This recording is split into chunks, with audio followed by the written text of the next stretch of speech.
कैसे हैं दोस्तों। उम्मीद करते हैं अच्छे होंगे। शुरू करते हैं आज का ये वीडियो जिसके अंदर में हम रेक्टेंगल टूल के बारे में जानने वाले हैं।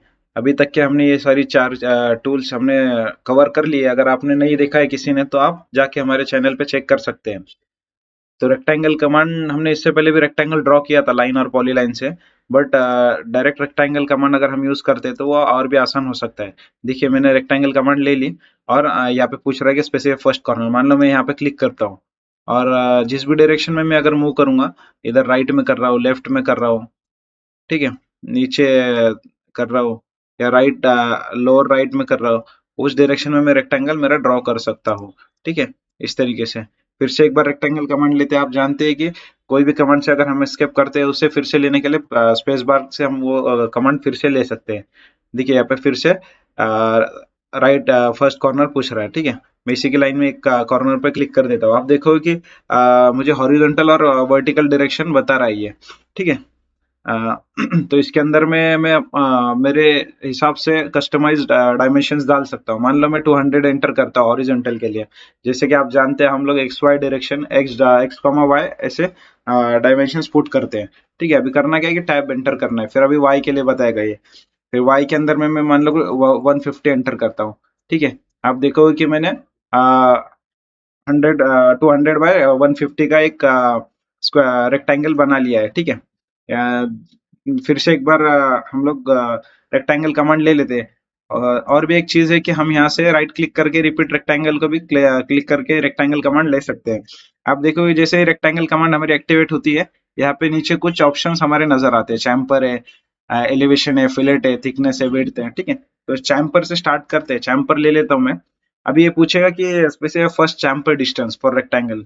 मान लो यहाँ पे मैं 10 एंटर करता हूँ। ठीक है, फिर से पूछेगा कि सेकंड डिस्टेंस। ठीक है, उसके अंदर में भी 10 एंटर करता हूँ। अभी मैं स्टार्ट करता हूँ रेक्टेंगल ड्रॉ करना। आप देखोगे कि चैम्पर ऑटोमेटिकली मेरा क्रिएट हो रहा है। इसके अंदर में हम लोग डायमेंशंस डाल सकते हैं। मान लो कि 200 बाय 100 का मैं रेक्टेंगल बना लेता हूँ। ठीक है, आप देखोगे कि मेरा रेक्टेंगल विद चैम्पर बन गया। अभी चैम्पर का जो डिस्टेंस हमने डाला था, तो वो कौन सा डिस्टेंस था, लाइन बना के मैं आपको बता देता हूँ एक बार। ठीक है, फिर से हम मेजर करेंगे इसे। आप देखोगे कि 10 10 कौन सा डिस्टेंस था, चैम्पर डिस्टेंस हमारा 10 10 हमने डाला था। ठीक है, इसे डिलीट कर देते हैं। फिर से एक बार रेक्टेंगल कमांड ले लेते हैं हम। आप देखोगे एलिवेशन है। एलिवेशन और थिकनेस वाला पॉइंट आखिरी में कवर करते हैं। पहले फिलेट वाला ऑप्शन ले लेता हूँ मैं। ठीक है, फिलेट लेते ही ये मुझे पूछेगा कि specify first fillet radius for rectangle. Fillet है तो रेडियस डिफाइन करना ही होगा। मान लो इसे भी 10 ही एंटर करता हूँ। ठीक है, फिर इसी के लाइन में एक रेक्टेंगल ड्रॉ करते हैं। देखिए यहाँ पे क्लिक कर देता हूँ मैं। ठीक है, एक रेडियस बन गया, एक फिलेट के साथ में रेक्टेंगल मेरा क्रिएट हो गया। अगर रेडियस हमें चेक करना है तो हम लास्ट वीडियो में देखा था कि कोई भी आर्क पे हम यहाँ पे क्लिक कर सकते हैं। आप देखोगे कि 10 मीटर का मेरा रेडियस यहाँ पे बन गया है। ठीक है, इस तरीके से फिलेट का यूज कर सकते हैं हम।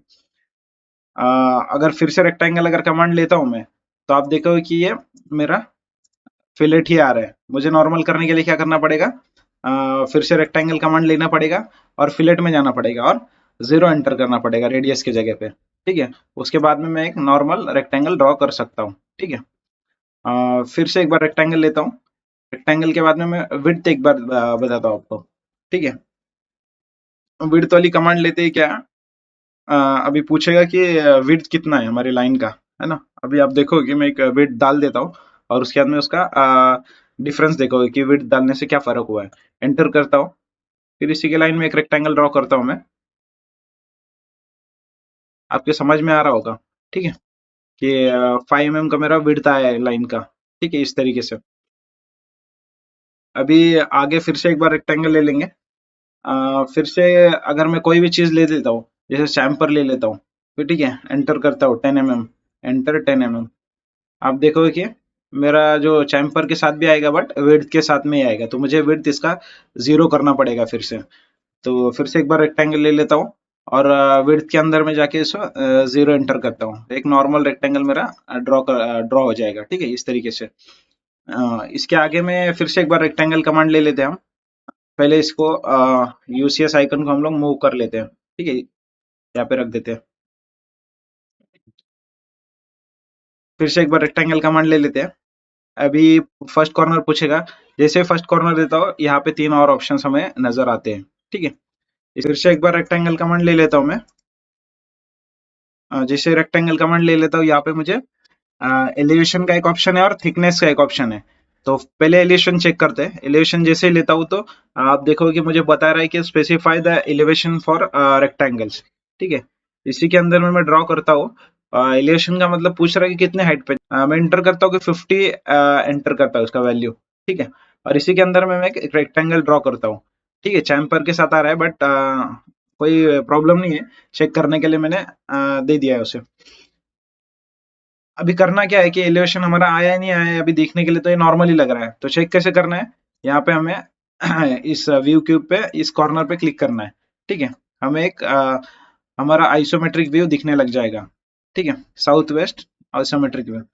अभी आप देखोगे कि जैसे इसे मैं हॉरिजॉन्टल करता हूँ तो सारे जो पुराने रेक्टेंगल्स है वो एक प्लेन में दिख रहे हैं, और इसके ऊपर में जो चैम्पर के साथ में ड्रॉ हुआ है वो कुछ हाइट पे ड्रॉ हुआ है। तो ये हाइट जो थी हमारी, जो हमने एंटर की थी 50, वही है। वो यहाँ पे इस दोनों के बीच में डिस्टेंस है वो 50। ठीक है, एलिवेशन उनका 50 है, जो भी यूनिट्स आपने सेट किए होंगे उसके अंदर में। फिर से नॉर्मल टॉप पे आने के लिए यहाँ पे टॉप पे क्लिक करना है हमें। ठीक है, ये हो गया एलिवेशन के बारे में। उसके बाद में फिर से एक बार रेक्टेंगल कमांड ले लेता हूँ। फिर यहाँ पे हम लोग थिकनेस देखने वाले थे। ठीक है, थिकनेस लेने के लिए मैं एक बार थिकनेस लेकर फिर भी एक बार क्या करता हूँ, उसका वैल्यू हमें पूछेगा स्पेसिफाई थिकनेस फॉर रेक्टेंगल। ठीक है, मैं उसका वैल्यू पुट करता हूँ 20 है। ठीक है, फिर रेक्टेंगल ड्रॉ करता हूँ। मान लो ऐसे रेक्टेंगल ड्रॉ कर लिया मैंने। अभी देखने के लिए तो ये नॉर्मल ही लग रहा है। ठीक है, इसे भी हमारी थिकनेस चेक करने के लिए हमें क्या करना पड़ेगा, फिर से आइसोमेट्रिक व्यू पे क्लिक करना होगा। और जैसे हम जूम करते हैं, आप देखोगे कि पहली बात तो ये है कि ये एक एलिवेशन पे ड्रॉ हुआ है, क्योंकि मैंने एलिवेशन जीरो नहीं किया था।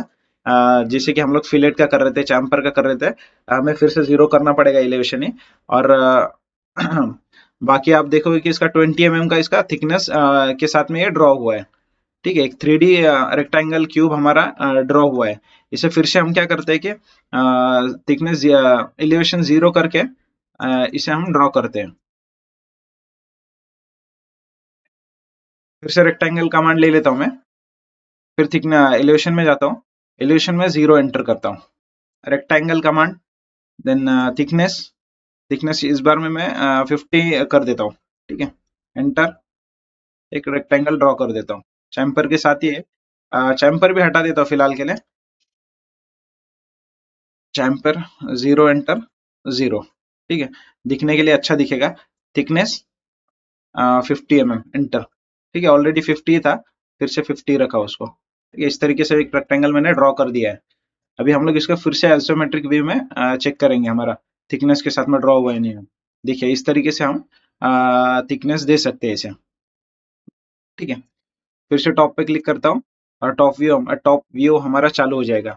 ठीक है, अभी और भी 3 ऑप्शंस इसमें बचे हैं। फिर से एक बार रेक्टेंगल कमांड ले लेते हैं, और फर्स्ट पॉइंट देने के बाद में आप देखोगे कि फर्स्ट कॉर्नर स्पेसिफाई करने के बाद में यहाँ पे एरिया, डायमेंशन और रोटेशन के ऑप्शंस हैं। ठीक है, जैसे मैं एरिया पे क्लिक करता हूँ, अ, वो पूछेगा कि इंटर एरिया ऑफ रेक्टेंगल। मान लो कोई भी एक एरिया दे देता हूँ मैं, 2 to 5 का एरिया दे देता हूँ। ठीक है, एंटर करता हूँ। अभी लेंथ या विड्थ में से कोई भी एक डायमेंशन हमें एंटर करना होगा। मान लो मैं विड्थ एंटर करता हूँ। ठीक है, अभी 15 एंटर करता हूँ, तो ऑटोमेटिकली एक मेरा स्क्वायर बन गया है। आप जानते ही होंगे कि 15 का स्क्वायर 2 to 5 है ना। इसलिए ऑटोमेटिकली उसने लेंथ भी क्या 15 ले लिया है। ठीक है, इस तरीके से अगर हमें फिर भी क्रॉस चेक करना है तो यहाँ से हम मेजर के अंदर में आके एरिया एरिया वाला टूल यूज कर सकते हैं। अभी यहाँ पे नीचे हमें ऑब्जेक्ट सिलेक्ट करना है। ऑब्जेक्ट पे क्लिक करते ही वो एरिया डिफाइन हो जाएगा हमारा 2 to 5, जो भी यूनिट्स में हमारे सेट है उसके अंदर में एरिया हमारा मेंशन हो जाएगा। ठीक है, फिर से चाहिए तो हम एक बार फिर से वो एरिया वाला ऑप्शन चेक करते हैं। मैं मेरा राइट कॉर्नर स्पेसिफाई करता हूँ, फर्स्ट कॉर्नर। फिर से एरिया वाला एरिया पे क्लिक करता हूँ। इस बार के मैं ज्यादा एरिया डाल दूंगा, ठीक है, 5000 डाल देता हूँ, एंटर, ठीक है। और इस बार में लेंथ एंटर करते हैं, लेंथ एंटर करते ही 100 का लेंथ डाल देता हूँ। आप देखोगे कि मेरा रेक्टेंगल बन गया है। इसके अंदर में फिर से मेजर करते एरिया, ऑब्जेक्ट, रेक्टेंगल पे क्लिक, आप देखोगे 5000 का मेरा रेक्टेंगल बन गया एरिया का। इसके अंदर में एक एडवांस ऑप्शन भी है कि पेरीमीटर भी शो होता है, ठीक है। आप देखोगे कि मैंने लेंथ 100 डाल दिया था, इसका मतलब आप अंदाजा लगा ही सकते कि ये 50 हमारा विड्थ आया होगा इसका, ठीक है। हम इसका विड्थ भी चेक करते हैं, ठीक है, 50 आया है। मेरा पॉइंट ये सही से क्लिक नहीं हुआ था इसलिए ज्यादा शो कर रहा है। इस तरीके से हम एरिया वाला ऑप्शन यूज कर सकते हैं। फिर से एक बार रेक्टेंगल कमांड ले लेते हैं, REC, एंटर। राइट का फर्स्ट कॉर्नर सिलेक्ट करते ही सेकंड ऑप्शन है डायमेंशन वाला, ठीक है। डायमेंशन हमें डालना है अभी इसके, मान लो मैं इसके डायमेंशन डाल देता हूँ 200, टैब प्रेस करना है, एंटर करना है, फिर 150, एंटर करना है। अभी आप देखोगे कि मैंने डायमेंशंस तो डाल दिए, बट हो रहा क्या है, मैं जिस भी तरफ कर्सर मेरा मूव कर रहा हूँ उस तरफ मेरा रेक्टेंगल में मूव हो रहा है। एक क्वाड्रेंट के हिसाब से ये इस पॉइंट से, इसको मान लो ओरिजिन, इसके राइट में, लेफ्ट में, फिर लोअर लेफ्ट में, लोअर राइट में, ये डायरेक्शन हम दे सकते हैं इसकी, ठीक है। इस तरीके से जिस भी डायरेक्शन में मैं क्लिक करूंगा उस डायरेक्शन में रेक्टेंगल बन जाएगा, ठीक है। इस तरीके से एक बड़ा रेक्टेंगल ड्रॉ करके देखते हैं, समझने के लिए आसानी हो जाएगी। फिर से रेक्टेंगल कमांड ले लेता हूँ, फर्स्ट कॉर्नर मेरा एंटर करता हूँ, फिर यहाँ पे डायमेंशन पे क्लिक करता हूँ, एंटर करता वैल्यू 500, एंटर 600, एंटर, ठीक है। अभी जिस भी डायरेक्शन में मेरा माउस या कर्सर रोटेट होगा उस डायरेक्शन में मैं रेक्टेंगल दे सकता हूँ। मान लो यहाँ पे क्लिक करता हूँ, यहाँ पे 500 बाय 600 का मेरा रेक्टेंगल क्रिएट हो गया है, ठीक है। अभी नेक्स्ट जो ऑप्शन है उसे देखते हैं, फर्स्ट कॉर्नर, देन रोटेशन, ठीक है। अभी जिस भी डायरेक्शन में मेरा रोटेशन में दे दूंगा, मान लो यहाँ पे दे देता हूँ इस एंगल में। अभी इस एंगल में मैं कितना भी बड़ा रेक्टेंगल मेरा ड्रॉ कर सकता हूँ और डायमेंशंस के साथ भी कर सकता हूँ, जैसे कि 1000, टैब 1500, एंटर। देखिए इस डायरेक्शन में मेरा रेक्टेंगल क्रिएट हो गया है, ठीक है। इस तरीके से हम रेक्टेंगल कमांड का टूल का यूज कर सकते हैं। तो उम्मीद है आपको सारी चीजें समझ में आई होगी। अगर फिर भी कुछ डाउट्स है या सजेशन है, आप हमें कमेंट बॉक्स में बता सकते हैं। मिलते हैं नेक्स्ट वीडियो में, आज के लिए इतना ही, धन्यवाद।